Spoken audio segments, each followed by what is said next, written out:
आले मंडपी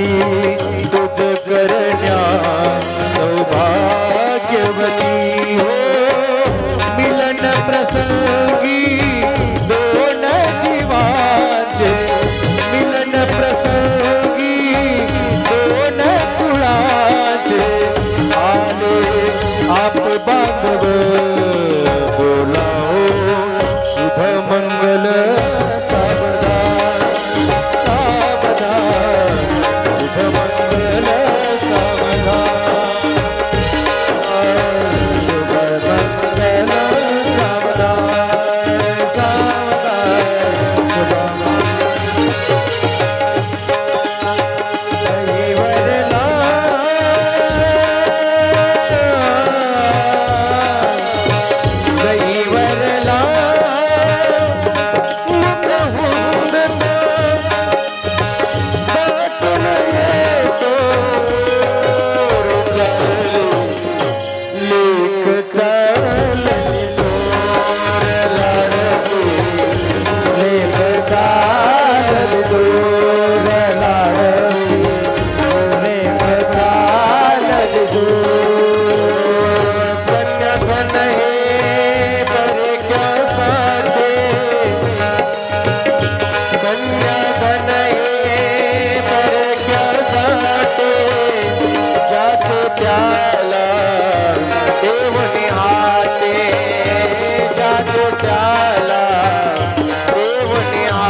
चालली दूर लाडकी लेक चालली दूर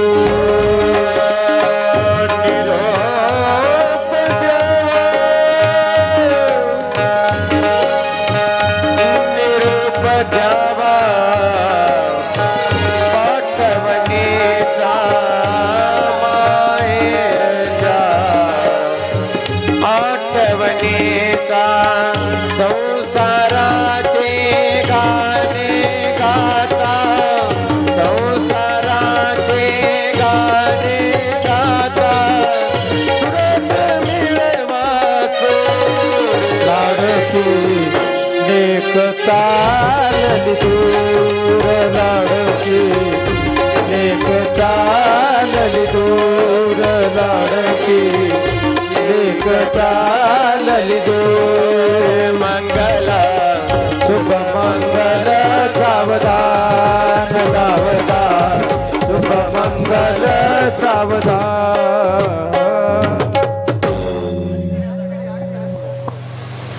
स्वस्ति श्री गणनायकं गजमुखं मोरेश्वरं सिद्धिदं बल्लाळो मुरुडं विनायकमं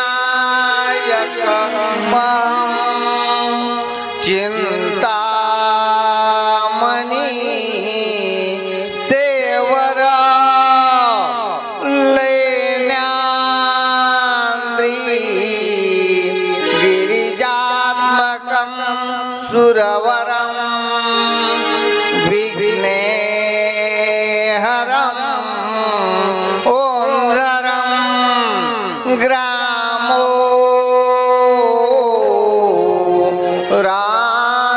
रांजनसंस्थितं गणपति कुर्यात् सदा मंगलं सावधानम् आली लग्न घटिका समीपनवरा घेऊनी यावा घरा गुह्यो मधुपर्क पूजन करा अंतरपटा ते धरा द्रष्टा द्रष्ट वधूवरा न करिता दोघे करा विउभी वाजंत्रे बहुगल बलान करणे कुर्यात् सदा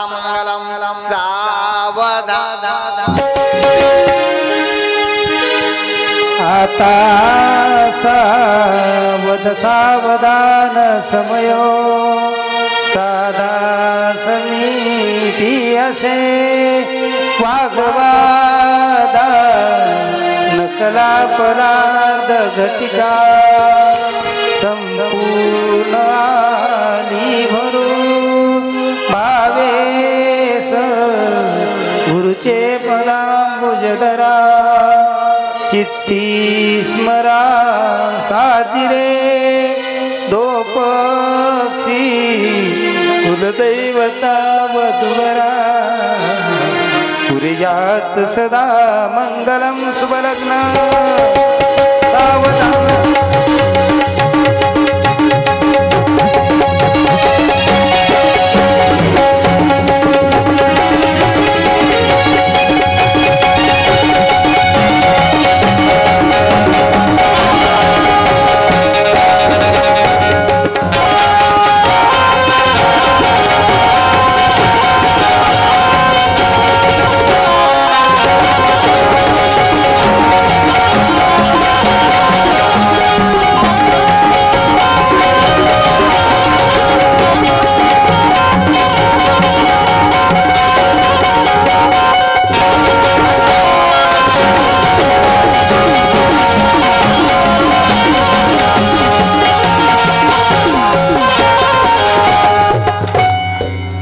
आज या ठिकाणी उपस्थित आवर्जून आमचे मामभाऊ माणिकरावजी गुट्टे हेही या ठिकाणी आले. काल सक्का भाऊ आला होता, आज मामभाऊ आलाय, त्यालाही धन्यवाद. त्याचाही या ठिकाणी सन्मान होणार आहे.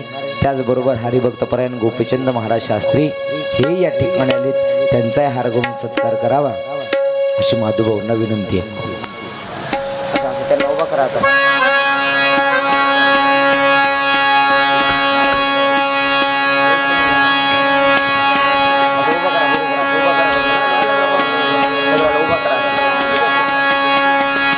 करवले उचलाय नाहीत का?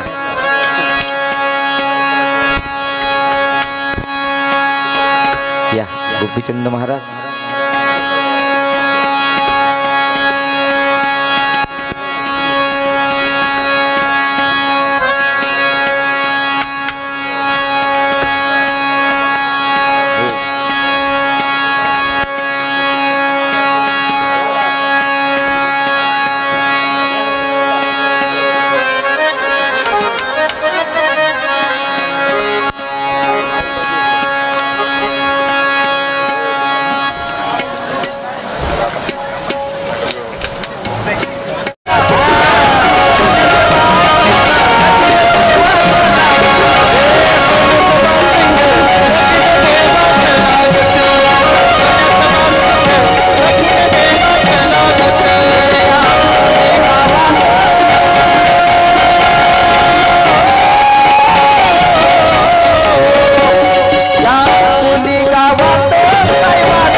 पहिल्या लग्नात एवढे माणसं नव्हते, लॉकडाऊन मध्ये झाले.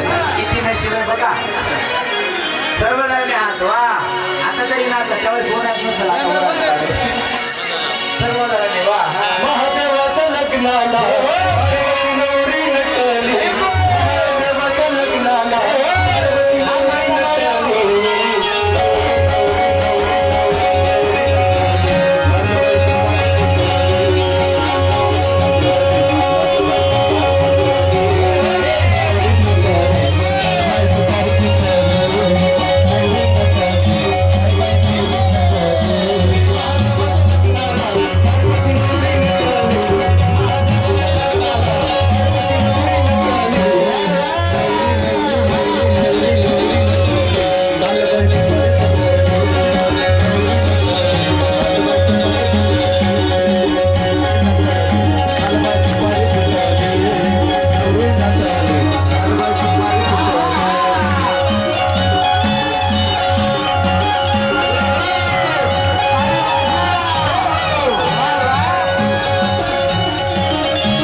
7वा दिवस उडलला.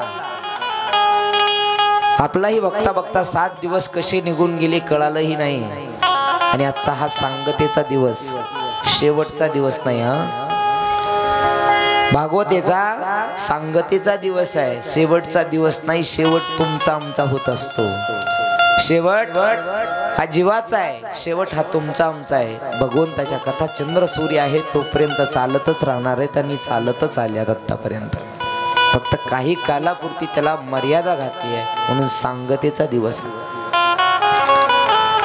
राजा परीक्षितला सुखदेव भगवान म्हणतात, राजन अखिल कोटी ब्रह्मांड नायक भगवान श्रीकृष्ण परमात्म्याचा एक विवाह सोहळा मोठ्या थाटामाटात संपन्न केला. एक विवाह सोहळा, एवढ्या आनंदामध्ये विवाह सोहळा संपन्न केला. अनेक जण भरपूर सजून नटून थटून आले होते. अनेक जणांनी भक्तीचा आनंद नाचूनही घेतला. आणि भगवंताचं एक लग्न झालंय. किती? एकच लग्न लागलंय. आजपासून जर सुरुवात केली तर भगवंताचे लग्न किती लागलेले? 16,108. आजपासून जर एका लग्नाविषयी कालचा जसा एक दिवस गेलाय तसा आजचा एक दिवस, असं एक एक दिवस करत गेलो तर कथा किती दिवस चालल? आपण संपून जाताल पण कथा संपणार नाही. तुम्ही संपताल का नाही माहित नाही, पण मी एवढ्या दिवस कथा करून लवकरच संपल.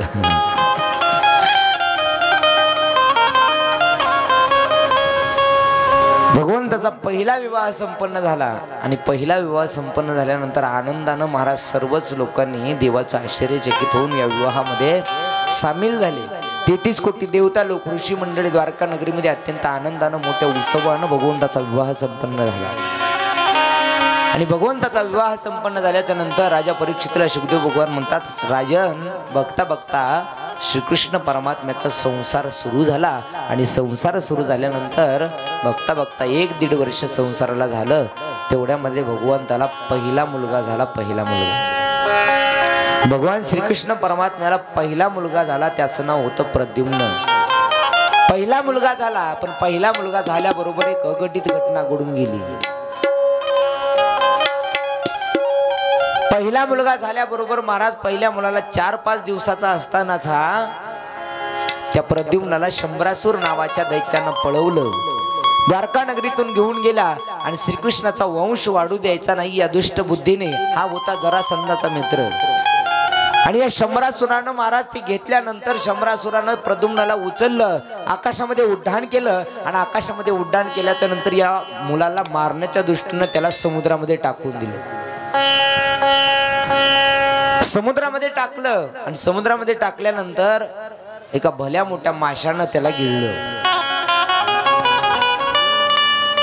जसाच तसा तो माशाच्या पोटामध्ये गेला. आणि माशाच्या पोटामध्ये गेल्यानंतर तोच मासा त्या नगरातील कोळ्यांनी पकडला. त्या मासेमाऱ्यांनी कोळ्यांनी पकडला. आणि पकडल्यानंतर महाराज त्या कोळ्यांना वाटलं, अरे एवढा मोठा मासा बाजारात गेलो तर आपण विकणार नाही. मग एक काम करू, आपला राजनगरीचा राजा आहे ना, या राजाला हा मासा भेट देऊन टाकू. मासा परिणाम काही होईल, राजावरती खुश होईल, आनंदित होईल, आपल्याला काहीतरी भेट देईल. या उद्देशानं महाराज तो मासा पकडलेला त्या कोळ्यानं या शंभरासूर राजाला पुन्हा आणून भेट दिला. शंभरासूर राजाला भेट आणून दिला. आणि शंभरासूर नावाच्या राजाच्या घरी एक मायावती नावाची दासी होती स्वयंपाक करण्याकरता. त्या मायावतीला सांगितलं, मायावती आजची भाजी या माशाची बनवायची. मायावतीकडे तो मासा सोपवला. आणि मायावतीकडे मासा सोपवल्यानंतर मायावतीनं त्या माशाला कापायला सुरुवात केली. मासा कापत असताना त्याच्यामध्ये सुंदर असा बाळ तिला दिसला. जसा सुंदर बाळ दिसला ना महाराज, तो मासा कापला, त्या बाळाला घेतलं. आणि बाळाला घेतल्यानंतर ते बाळ मूर्छित अवस्थेमध्ये, बेशुद्ध अवस्थेमध्ये पडलेलं तिनं पाहिलं. तिला मायावी विद्या येत होती. त्या मायावी विद्येने महाराज त्याला जाग केलं. आणि जाग केल्यानंतर आपल्या मालकाच्या जवळ आली. मालकाला म्हणते, मालक स्वामी, देवानं आपल्यावरती कृपा केली. आतापर्यंत आपण सेवा केल्याचा परिणाम अखिल कोटी ब्रह्मांड नायकानं आपल्याला मुलगा दिलाय ते माशाच्या पोटात. हा माशाच्या पोटातला मुलगा आपल्याला माशाच्या पोटातून मिळालाय असं शंभरासूर राजाला कळू देऊ नका. हे जर त्या राजाला कळालं तर तो मुलगा आपल्या जवळ ठेवायचा नाही. या दोघा पती पत्नीचं ठरल्यानंतर महाराज मायावतीनं तो आपला मुलगा केला. ठरल्याप्रमाणे शंभरासुराला जेवण दिलं. आणि शंभरासूर राजाला जेवण दिल्याच्या नंतर या मायावतीनं 1-2 महिने लोटून गेल्यानंतर तो मुलगा घेतला आणि मुलगा घेऊन एका जंगलामध्ये आली. जंगलामध्ये आल्याच्या नंतर इकडे द्वारका नगरीमध्ये घडलं काय, भगवान श्रीकृष्ण परमात्म्याचा मुलगा घेऊन गेले आणि मुलगा घेऊन गेल्यानंतर रुक्मिणी मातेला दुःख वाटायला लागलं. रुक्मिणी माता रडायला लागली, करुणाकंदन करत असताना देवाला म्हणत होती, तुम्ही तर देव आहेत, सर्वज्ञ आहेत, सांगा ना माझा मुलगा कुठे नेला, कुठे गेला, आणा ना माझा मुलगा, मला द्या ना माझा मुलगा परत. धाई मुकून रडत होती, बलराम दादा रडत होते, रेवती माता रडत होती. बघता बघता पूर्ण द्वारका नगरी हळहळ करत होती. अरे भगवंताचा पहिलाच मुलगा झाला होता, पण तो पहिला मुलगा हा प्रद्युम्न प्रद्युम्नाला कोण घेऊन गेलं माहिती नाही, कोण घेऊन गेलं माहिती नाही. रुक्मिणी माता रडत असताना भगवान जवळ आले आणि कने या रुक्मिणी मातेला म्हणतात, रुक्मिणी रडू नको, हा नियतीचा खेळ कोणालाच कळलेला नाही. नियतीच्या मनात असतं तेच घडत असतं. माणसाच्या मनात किंबहुना देवाच्या मनात काही असेल का नसेल माहिती नाही, पण नियतीने जे ठरवलंय ना ते नियती पूर्ण केल्याशिवाय राहत नाही. रुक्मिणी मातेची सांत्वन करत असताना बलराम दादा समोर आले. बलराम दादा समोर आल्यानंतर बलराम दादांनी सांत्वन केलं आणि बलराम दादांनी सांत्वन केल्यानंतर इकडं महाराज राजा परीक्षितीला शुकदेव भगवान म्हणतात, शौनकादी ऋषीला सूत मोदय म्हणतात. या मायावती नावाच्या दासीनं या प्रद्युम्नाला जंगलामध्ये घेऊन आली आणि जंगलामध्ये घेऊन आल्याच्या नंतर मायावी विद्या येत होती तिला. त्या मायावी विद्येनं प्रद्युम्नाला मोठं केलं. 20-22 वर्षाचा प्रद्युम्नाला मोठं केलं. मोठं केल्याच्या नंतर महाराज तेवढ्यामध्ये नारद महर्षी येऊन भेटले आणि नारद महर्षी मायावतीला सांगतात, हे मायावती, हा तुझा मुलगा नसून हा तुझा पती आहे. हा तुझा मुलगा नसून हा तुझा पती आहे. हा तुझा पती आहे असं म्हणल्याबरोबर महाराज मायावतीला काही कळालं नाही. मायावती म्हणते, माझ्या समोर तर मीच याला माशाच्या पोटातून बाहेर काढलंय आणि स्वामी तुम्ही असं कसं म्हणता, नारद महर्षी तुम्ही असं कसं म्हणता की हा माझा पती आहे, कशाहून? तेवढ्यामध्ये महाराज नारद महर्षीने या दोघांचा पूर्वजन्मीचा इतिहास सांगायला सुरुवात केली. म्हणे मायावती ऐक, तू मायावती नव्हती तर पूर्वजन्मी रती होती आणि हा प्रद्युम्न नव्हता तर साक्षात कामदेव होता. हा कामदेव देवता लोकांच्या विनंतीला मान्य देऊन तुम्ही दोघं पती पत्नी शंकरजीची कैलास पर्वतावरती समाधी भंग करण्याकरता गेलात आणि समाधी भंग करत असताना कामदेवानं तुझ्या पतीनं समाधी भंग होत नाही म्हणून पुष्पक बाण घेतला आणि शंकरजीच्या हृदयावरती आघात केला, हृदयावरती बाण मारला. जसा शंकरजीच्या हृदयावरती बाण मारला तसा तिसरा नेत्र उडला आणि समोर असलेला कामदेव जळून भस्म झाला. त्यावेळेस तो देवाकडे भोले बाबाकडे करुणाकंदन केली, हात जोडून विनंती केली की माझा पती मला परत द्या. त्यावेळेस भगवान शंकरजीनं सांगितलं की द्वापार युगामध्ये भगवान श्रीकृष्ण परमात्म्याच्या पोटी तुझ्या पतीचा जन्म होईल, तोच हा पती म्हणजे तुझा श्रीकृष्ण परमात्म्याचा मुलगा प्रद्युम्न, हा दुसरा कोणी नाही तर कामदेव आहे. हा कामदेव आहे असं वर्णन केल्याबरोबर महाराज मायावतीनं सांगितलं, मग आता काय करायचं? प्रद्युम्नाला कळालं की निश्चित माझा हरण केलाय. महाराज नारद महर्षीनं सांगितलं, या शंभरासुर राजानं तुझा हरण केलाय आणि तुझ्या आई वडिलापासून तुला दूर केलंय. प्रद्युम्नाला राग आला. रागाच्या भरात दोघही महाराज मायावती आणि हा प्रद्युम्न शंभरासुर नावाच्या दैत्याच्या राजनगरीमध्ये आले आणि राजनगरीमध्ये आल्याच्या नंतर शंभरासुराला आव्हान पुकारलं, हे शंभरासुर राजा, अरे मी लहान असताना माझ्या सोबत घरी आला आणि मला अपहरण केलं, माझं अपहरण केलं, आई वडिलापासून दूर केलंस ना, हे आता मी तुझ्या सोबत 2 हात युद्ध करण्याकरता तयार आहे. शंभरासुराला पुकारल्याबरोबर महाराज शंभरासुराचं प्रद्युम्नाचं युद्ध सुरू झालं. बघता बघता युद्ध सुरू झाल्याबरोबर महाराज 8 दिवस युद्ध चाललं आणि 8व्या दिवशी प्रद्युम्नानं जोराचा मुष्टीप्रहार केला आणि जसा मुष्टीप्रहार केला तसा या शंभरासुर राजाचा वध केला. शंभरासुराचा दैत्याचा वध केला आणि शंभरासुर दैत्याचा वध केल्यानंतर प्रद्युम्नानं आपल्या मायावतीला पत्नीला घेतलं आणि दोघंही द्वारका नगरीला परत आले. द्वारका नगरीला परत आले. द्वारका नगरीला परत आल्यानंतर इकडे सगळी द्वारका नगरी प्रद्युम्न नाही याच्या शोकामध्ये होती. महाराज तेवढ्यामध्ये काही द्वारकेतल्या मंडळींनी पाहिलं कोणीतरी आलाय, तो श्रीकृष्णासारखाच दिसतोय, श्रीकृष्णासारखा दिसतोय. ही बातमी पूर्ण द्वारका नगरीमध्ये पसरली. बघता बघता सगळे लोक त्याला पाहण्याकरता जात होते आणि पाहण्याकरता जात असताना श्रीकृष्ण परमात्मा, बलराम दादा, रेवती माता, रुक्मिणी माता राजवाड्याच्या समोर आल्या, राजवाड्याच्या बाहेर आल्या आणि राजवाड्याच्या बाहेर आल्यानंतर तर पाहिलं तर श्रीकृष्णासारखाच कुणीतरी दिसणार आहे. त्याच्यासोबत एक सौभाग्यवती कुणीतरी दिसते. कोण असेल हा, कोण असेल कोणालाच कळत नव्हतं. तेवढ्यामध्ये नारद महर्षीचं आगमन झालं आणि नारद महर्षी रुक्मिणी मातेला म्हणतात, रुक्मिणी मैया, अहो हा दुसरा कोणी नाहीये तर तुमचाच मुलगा आहे, तुमचाच मुलगा आहे. म्हटल्याबरोबर रुक्मिणीला आनंद वाटला, माझा मुलगा परत आला, मुलगा परत आला, आनंद वाटला. आणि येताना एकटा नाही आला तर सुनला सुद्धा घेऊन आला. आनंदित झाले महाराज. आणि आनंदित झाल्याच्या नंतर राजा परीक्षिती म्हणतो, महाराज हा पहिला मुलगा झाला याचं वर्णन केलं, पण देवाचे बाकीचे लग्न कधी लावायचे? बाकीचे लग्न कधी? का पुढच्या वर्षी करता ठेवलेत? कधी लावायचे देवाचे लग्न? महाराज विनोदानं सांगितलं जातो, देवाचे लग्न एवढी लागली आहेत 16,108. 16,108 विवाह केले देवानं. सहज माणसं म्हणतात आम्ही 2-4 केले तर काय होतं?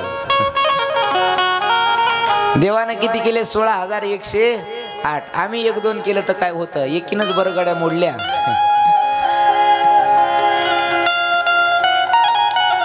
लोक महाराज देवाची बरोबरी फक्त आपल्या फायद्यापुरती करतात.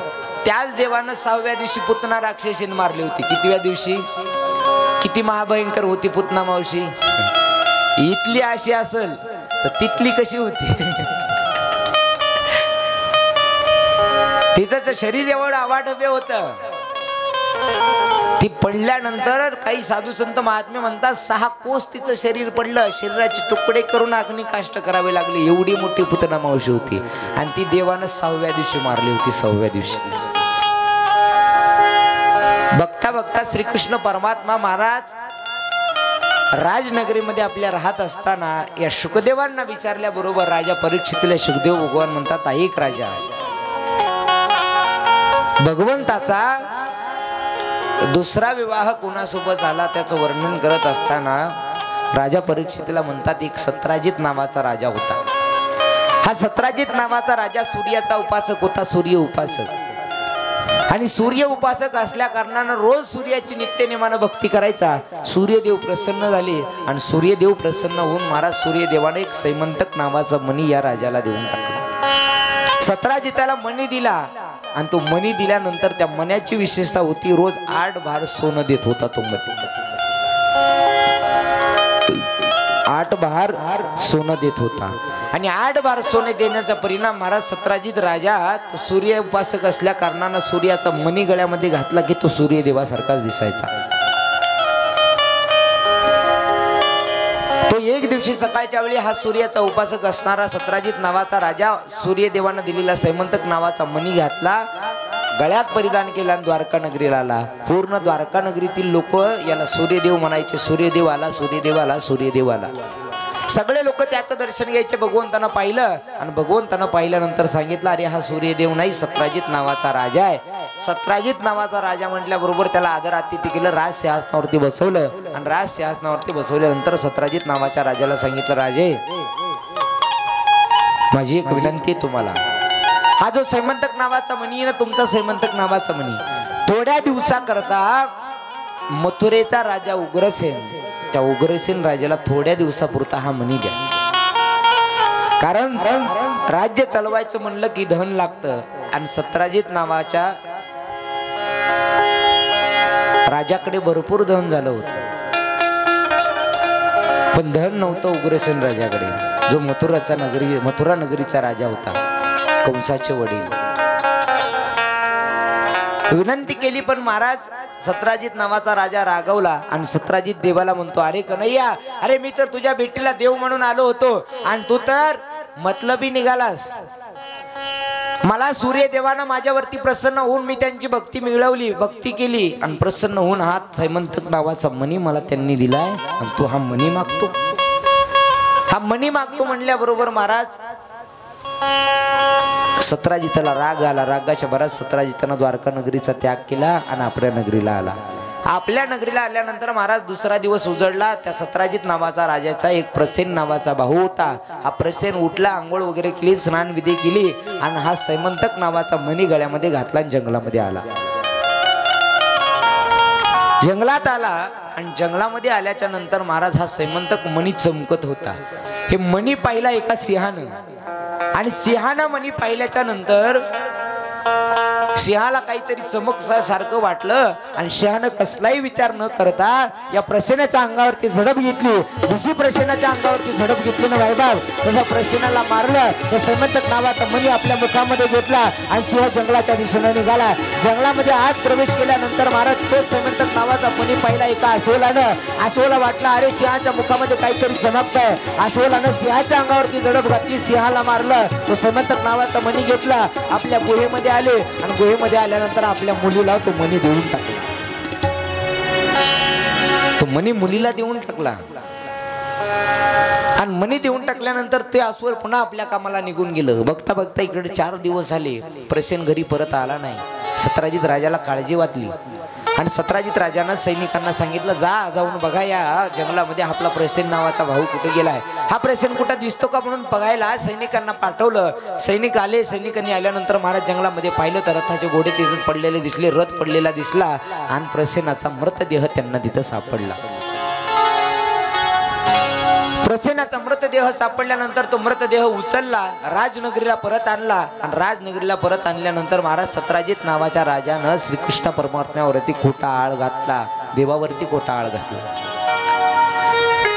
पूर्ण नगरीमध्ये त्यानं बातमी उचलली, अरे मी 4 दिवसापूर्वी द्वारका नगरीला गेलो होतो आणि या श्रीकृष्णाला मला सैमंतक नावाचा मणी मागितला होता. यदा कदाचित मी त्याला मणी दिला नसेल म्हणून माझा भाऊ मणी घेऊन गेल्याबरोबर त्याला मारून टाकलं, तो मणी पळून घेऊन गेला. मण्याची त्यानं चोरी केली, खोटा आळ श्रीकृष्ण परमात्म्यावरती घातला. पूर्ण द्वारका नगरीमध्ये चर्चा चालू होती. श्रीकृष्ण परमात्म्यानं प्रसन्नाला मारलं, श्रीकृष्ण परमात्म्यानं सैमंतक नावाचा मणी चोरला. तेवढ्यामध्ये बलराम दादा समोर आले आणि बलराम दादा कन्हैयाला म्हणतात, कन्हैया खरं सांग, त्या प्रसन्नाला तू मारलं का? जर मारला असेल तर जाऊ दे, तो सैमंतक नावाचा मणी कुठे देऊन टाक त्या सत्राजिताला परत. तेवढ्यामध्ये महाराज कन्हैया बलराम दादाला म्हणतात, दादा अहो ते मणी मी चोरलाही नाही, त्या प्रसंगाला मारलाही नाही. मागितला होता मणी मी त्याच्याकडं, पण आपल्यासाठी नाही, उग्रसेन राजाला देण्यासाठी मागितला होता. माझ्यावरती खोटा आळ घातलाय. भगवंतावरती खोटा आळ घातल्यानंतर महाराज द्वारका नगरीतले सगळे लोक देवाला बोलत होते, प्रसंगाला मारलं, सैमंतक नावाचा मणी घेतला. भगवंतानं विचार केला आणि भगवंतानं सांगितलं खोटा आळ आलाय तर तो खोटा आळ दूर केला पाहिजे. 5-6 सैनिक सोबत घेतले आणि ज्या जंगलात मारून टाकलं होतं प्रसंगाला त्या जंगलाच्या दिशेने निघाले. त्या जागेवर प्रसन्नाचा मृतदेह पडला होता, त्या जागेवरती आले. पाहिलं तर रथाचे चाक तिथं दिसले, प्रसेनाच्या मृतदेह पडलेलं चिन्ह तिथं दिसले. पण त्याच्या शेजारी इकडे तिकडे आजूबाजूला पाहिलं तर महाराज सिंहाची पावलं उमटलेले दिसले आणि सिंहाची पावलं उमटलेले दिसल्याबरोबर श्रीकृष्ण परमात्म्याने विचार केला, याला कुणा माणसाने मारलं नाही, निश्चित या हिंस्र पशुने मारला असावं. त्या सिंहाचा पावलाचा माग घेत घेत महाराज जंगलामध्ये आले. जसे जंगलामध्ये आले, पुढे आल्याच्या नंतर सिंहाचा मृतदेह पडलेला दिसला आणि तिथे एका अस्वलाची पावलं उमटलेली दिसली. या अस्वलाच्या पावलाचा माग घेत घेत घेत महाराज समोर आले आणि अरण्यामध्ये जंगलामध्ये आल्याच्या नंतर एक भली मोठा गुहा दिसली आणि त्या गुहेमध्ये अस्वलाची पावलं गेलेली दिसली. आणि अस्वलाची पावलं गेलेल्या दिसल्यानंतर महाराज सैनिक जे सोबत आले होते ना, देवानं सांगितलं, सैनिकांना तुम्ही इथं थांबा, 8 दिवस माझी वाट पहा आणि जर 8 दिवस मी नाही परत आलो तर निश्चित 9व्या दिवशी तुम्ही द्वारका नगरीला परत जा. घडलेला वृत्तांत बलराम दादाला सांगा आणि अस्वलानं मला मारून टाकलं असं ओळखा आणि तुम्ही परत निघून जा. तेवढ्यामध्ये महाराज सैनिक म्हणत होते, देवा नाही, आम्ही तुमच्या सोबत येणार. त्यावेळेस सैनिकांना देव म्हणतात, नाही, माझ्यावरती खोटा आळ आलाय ना तर तो खोटा आळ मी दूर करणार, माझ्यावरती खोटा आळ आलाय तर मी दूर करणार. म्हणून महाराज भगवंत गुहेमध्ये गेले, सैनिकांना बाहेर थांबवलं आणि दुसऱ्या गुहेमध्ये प्रवेश केला. गुहेमध्ये प्रवेश केला, आत आल्याबरोबर महाराज अस्वलाची मुलगी दिसली आणि त्या अस्वलाच्या मुलीच्या हातात सैमंतक नावाचा मणी पाहिला.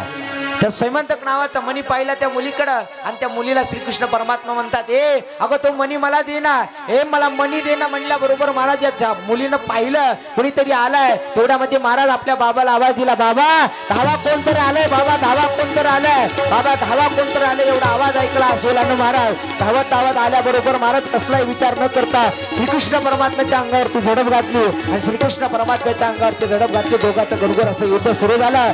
अस्वल कधी श्रीकृष्ण परमात्म्याला मारतात, कधी श्रीकृष्ण परमात्मा त्या अस्वलाला मारतोय. 1 दिवस झाला, 2 दिवस झाला, 3 दिवस झाला, 4 दिवस, बघता बघता 8 दिवस लोटून गेले. श्रीकृष्ण परमात्म्याच्या शरीराचं रक्त निघतंय, अस्वलाच्या शरीराचं रक्त निघतंय. रक्त निघत निघत निघत निघत गुहेच्या बाहेर आलं. 8 दिवस पूर्ण झालं, 9वा दिवस पूर्ण झाला, 10 दिवस झालं. सैनिक वाट पाहत होते. गुहेतून बाहेर हे रक्त आलेलं पाहिलं आणि महाराज सैनिकांनी विचार केला, अरे निश्चित त्या अस्वलानं आपल्या देवाला मारून टाकलं असावं. महाराज सगळेजण जड अंतकरणानं आपला रथ घेतला आणि श्रीकृष्ण परमात्म्याचे सैनिक पुन्हा द्वारका नगरीला परत आले. द्वारका नगरीला परत आले. द्वारका नगरीला परत आल्यानंतर बलराम दादाला बोलायला लागले, दादा आम्ही गेलो होतो त्या जंगलामध्ये, प्रसन्नाला श्रीकृष्णानं नाही तर एका सिंहानं मारलंय. त्या सिंहाला एका अस्वलानं मारलं. त्या अस्वलाचा माग घेत घेत आम्ही त्या अस्वलाच्या गुहेपर्यंत पोहोचलो. पण तिथे गेल्यानंतर भगवंताने आम्हाला आत येऊ दिलं नाही, कारण माझ्यावरती खोटा आळ घातलाय, तर मीच तो आळ दूर करेल म्हणून आम्हाला असं सांगितलं आणि बाहेर थांबवायला लागलं. आम्हाला सांगितलं होतं 8 दिवस वाट पहा, पण आम्ही 10 दिवस वाट पाहिली, आपला देव परत आला नाही. बघता बघता महाराज पूर्ण द्वारका नगरीबाद बातमी पसरली.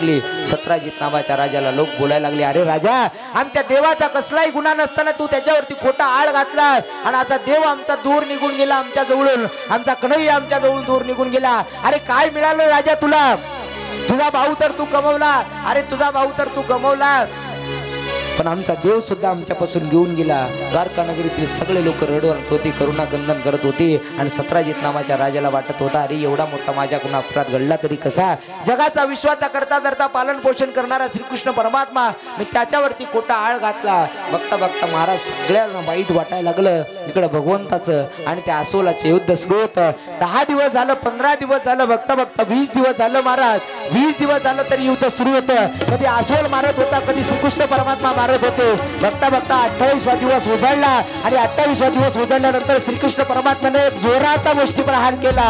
जसा मुष्टीप्रहार केला तसा अस्वल 4 फूट लांब जाऊन पडलं. पण 4 फूट लांब जाऊन पडल्यानंतर महाराज पुन्हा अस्वलाच्या लक्षात आलं, अरे माझ्यासोबत 28 दिवस युद्ध करणारा दुसरा या जगामध्ये मल्ल कोणी नाहीये, दुसरा या जगामध्ये पुरुष कोणी नाहीये, ते फक्त आणि फक्त माझे प्रभू रामचंद्र असतील. ते अस्वल म्हणजे महाराज सामान्य नव्हतं, ते अस्वल म्हणजे जांबुवंतजी होते. जांबुवंतजी, त्या जांबुवंतानं ज्यावेळेस प्रभू रामचंद्राचा राज्याभिषेक झाला ना, राज्याभिषेक झाल्यानंतर प्रभूंनी ज्याला जे पाहिजे ते दान दिलं, त्यावेळेस जांबुवंतांना मागितलं होतं, देवा माझ्यासोबत आज माझ्या भाऊचं बळ जिनवणारा असा एखादा मल द्या, त्याच्यासोबत मी हरेल, त्याच्यासोबत मला 28 दिवस युद्ध करता येईल आणि माझ्या बाहूतलं बळ जिरवता येईल असा एखादा युद्ध द्या. त्यावेळेस देवानं आशीर्वाद दिला होता.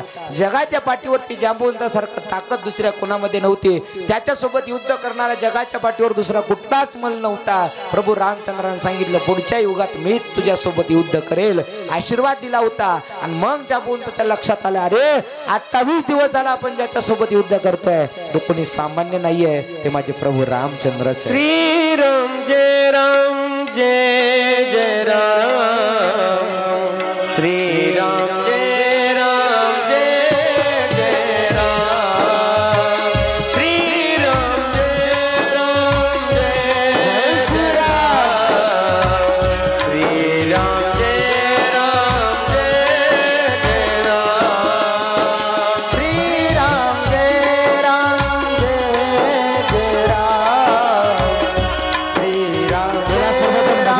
जय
झाला आजचा दिवस जय श्रीराम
जांभून त्यांना लक्षात आलं की जगाच्या पाठीवरती माझ्या बहुतलं बल जिरवणारे फक्त माझे प्रभू रामचंद्र आहे. प्रभू रामचंद्राचं महाराज दर्शन घेतलं, भजन केलं. दर्शन घेतल्याबरोबर पुन्हा जांभून ते म्हणतात देवा बोला कस काय येणं केलं, बोला कस काय येणं केलं म्हटल्याबरोबर भगवंताला सांगितलं जांबवंताजी मला तो सैमंतक नावाचा मणी हवा आहे. सैमंतक नावाचा मणी हवा आहे.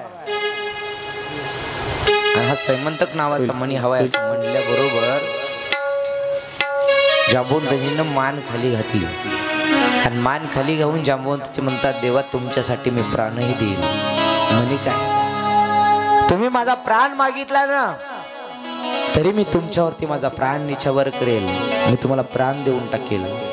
पण देवा मी ज्या दिवशी हा मणी घेऊन आलो ना आल्याबरोबर माझ्या कन्येला मी मणी हा सप्रेम भेट देऊन टेकलाय. माझ्या मुलीला हा मी मणी दिलाय. आणि खरा बाप एकदा दिलेली मुलीला गोष्ट न प्राण गेला तरी परत मागत नाही. मग कोणतीही गोष्ट असू मुलीला दिलेली वस्तू बाप परत घेतच नाही महाराज. जांबवंतांनी सांगितलं मी जर माझ्या मुलीला दिलेला गोष्ट परत घेतली जगात माझी अपकीर्ती होईल आणि लोक म्हणतील जांबवंतासारखा बाप पुन्हा कुठंच मिळायला पाहायला मिळू नये. देवा माझा प्राण मागा भले. हा सैमंतक नावाचा मणी मी देऊ नाही शकणार तुम्हाला. तेवढ्यामध्ये महाराज भगवंत निराश झाले. भगवंताने सांगितलं अरे तू हो जो मणी आणलास ना त्या सिंहापासून, त्या सिंहानं प्रसन्नाला मारलंय आणि प्रसन्नाला मारल्याचा खोटा आळ माझ्यावरती आलाय. त्या सत्राजित नावाचा राजाला वाटतं की मी प्रसन्नाला मारलं, सैमंतक नावाचा मणी मी चोरलाय आणि या आळ दूर करण्याकरताच हा मणी मला अपेक्षित आहे.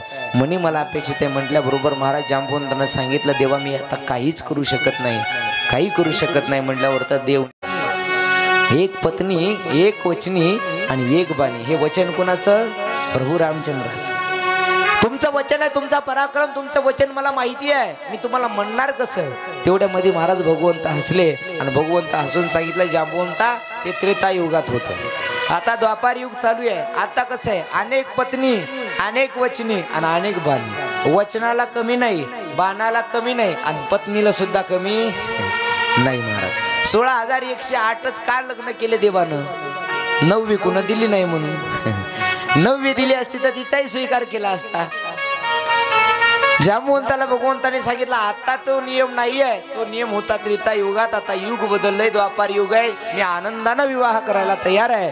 राजा परीक्षितला सुखदेव भगवान म्हणतात, शौनकादी ऋषीला सूत मोदय म्हणतात, राजन भगवंताचा दुसरा विवाह जांबवंतीची कन्या जांबवंती सोबत महाराज भगवंताचा दुसरा विवाह झाला. मोठ्या थाटामाटात जांबवंतांना विवाह सोहळा संपन्न केला गंधर्व पद्धतीनं. आणि विवाह सोहळा संपन्न केल्यानंतर जांबवंतीला घेतलं, मनीही घेतला आणि बघता बघता श्रीकृष्ण परमात्मा द्वारका नगरीच्या दिशेने निघाले. द्वारका नगरीत येऊन पोहोचले. जसे द्वारका नगरीमध्ये येऊन पोहोचले सैनिकांनी पाहिलं इकडे जो सत्राजित नावाच्या राजाला दोष देत होते ना, हे सगळे लोक म्हणले अरे आमचा देव परत आला, आमचा देव परत आला. बलराम दादा धावत धावत राजवाड्याच्या बाहेर आले. पाहिलं तर कन्हैया आलाय आणि कन्हैया आलाय पण एकटा आला नाही. येताना एक बायको घेऊन आलाय.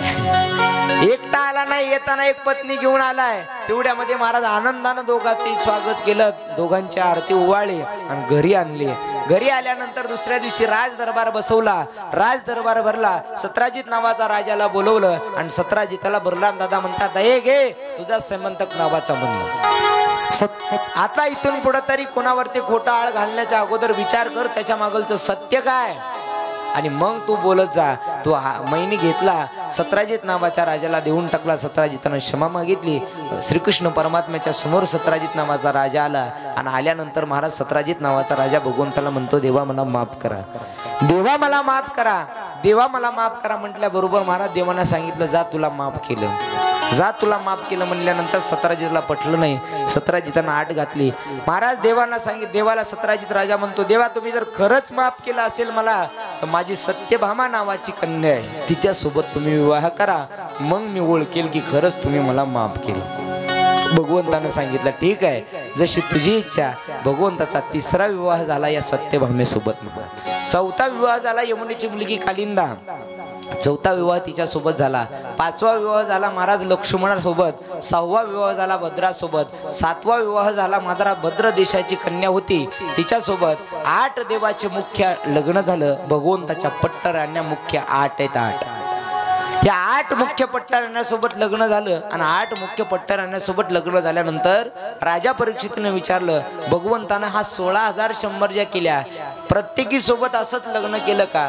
त्यावेळेस महाराज राजाला सुखदेव भगवान सांगतात राजन घडलं असं. एक दिवशी सकाळची वेळ होती आणि सकाळच्या वेळी नारद महर्षी येऊन द्वारका नगरीमध्ये पोहोचले.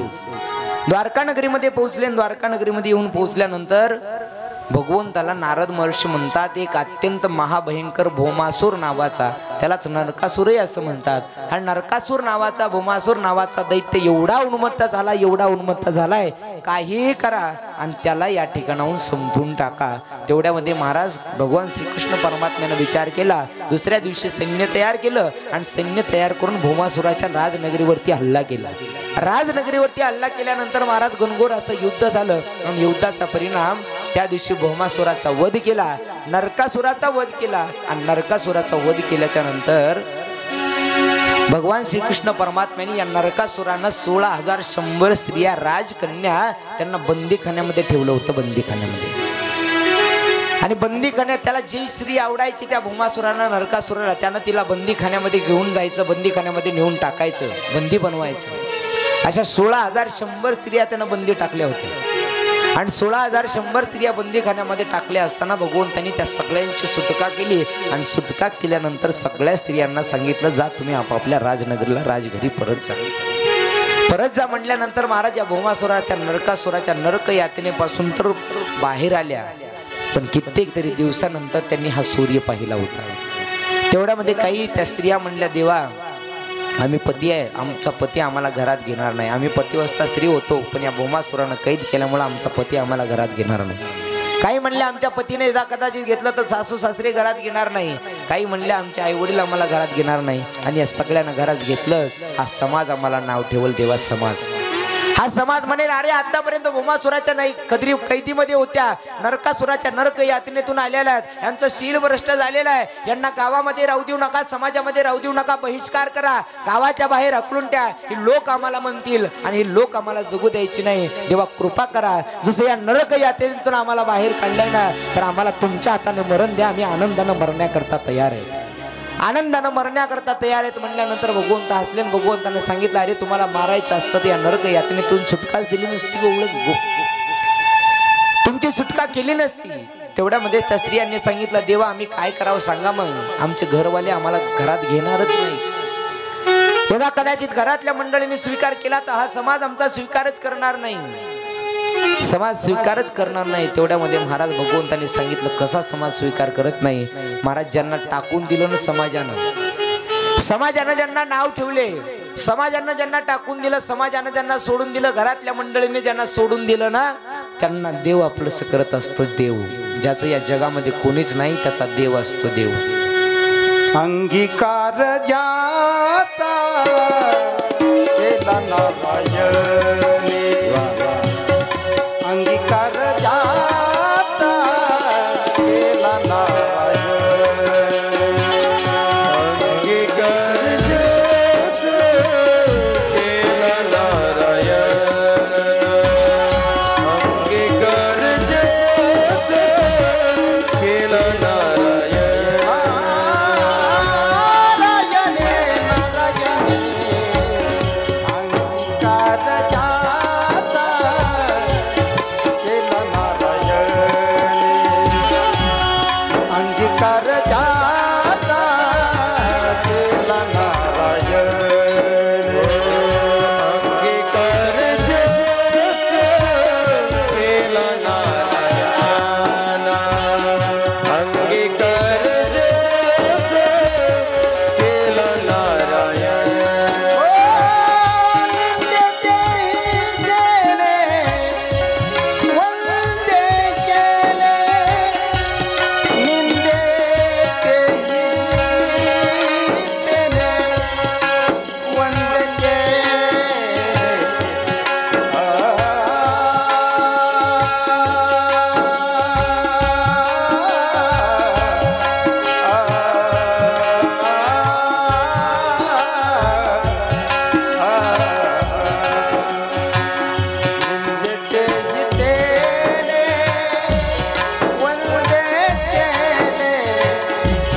निंदते गेले वंदे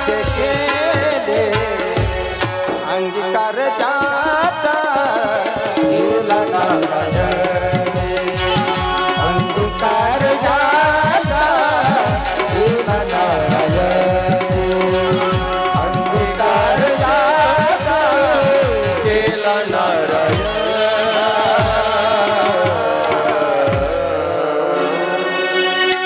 महाराज भगवंतांनी अंगीकार केला त्यांचा. ज्यांना समाजानं टाकून दिलं, देव मिळवायचा असेल ना महाराज, तर सहजासहजी आतापर्यंत देव कुणालाच मिळाला नाही, कुणालाच मिळाला नाही. समाज कोई नहीं आता मेरे शाम आती है,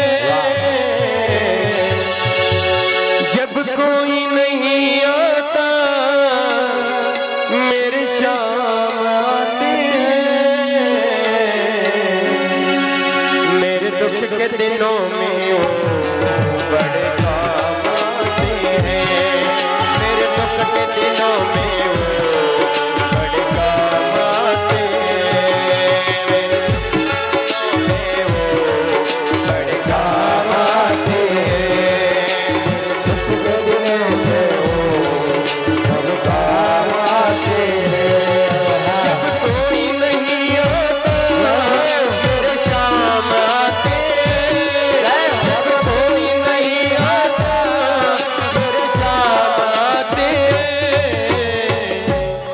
मेरे दुख के दिनों में वो बड़े काम आते हैं, मेरे दुख के दिनों में वो बड़े काम आते हैं, मेरे दुख के दिनों में वो बर्बाद आते हैं, मेरे दुख के दिनों में वो बर्बाद आते हैं।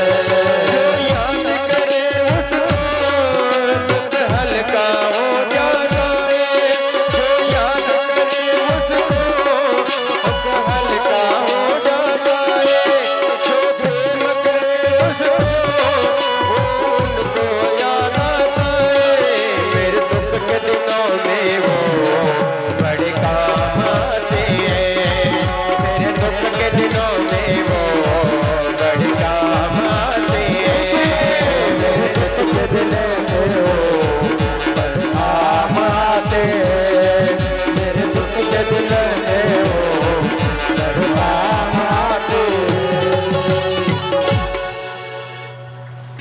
जे जगाच्या पाठीवरती ज्यावेळेस समाज येत नाही, ज्यावेळेस आई वडील येत नाही, ज्यावेळेस सासू सासरे येत नाहीत ना, त्यावेळेस माझं जब कोई नहीं आता मेरे श्याम आते हैं जब कोई नहीं